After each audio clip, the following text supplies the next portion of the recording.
laban ng bawat nagtipunero. Kung patuloy nating hahayaan ang pagmamalabis na yan. Hindi lamang itong pagmamalabis na ginawa nila sa ating bayan.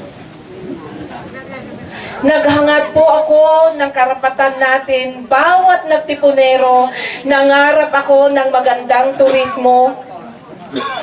Nagangkla ng ordinansa ang mga sanggunyang bayan sa bayan ng nagtipunan para magkaroon tayo ng mga magagandang hotel, magagandang tanawin para lalo pang mapausbong ang turismo sa nagtipunan. Wala sa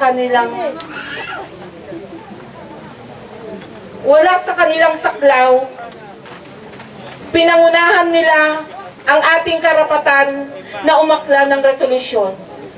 Inalis nila ang ating karapatan na magkaroon ng magandang nagtipunan.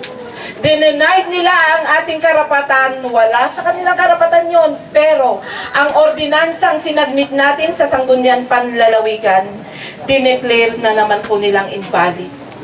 In whole ang ating. Sana naman ordinansa ang aking pinangarap. Na hindi lamang po sana ordinansa na magkaroon ng entrance fee sana ang bawat tourist spot ng ating bayan ng nagtipunan. Sa halagang 25 pesos lamang po ito para magkaroon ng mga pasweldo sa mga nagtatrabaho sa ating magagandang tourist spot.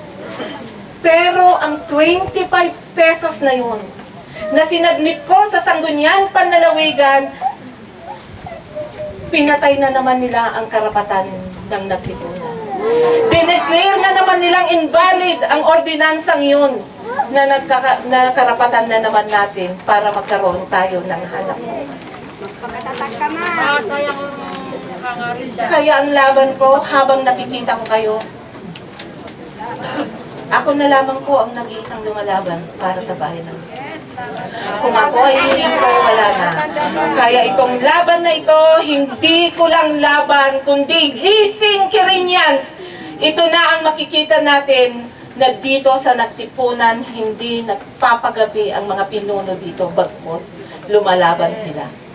Ito na ang bukas para sa mga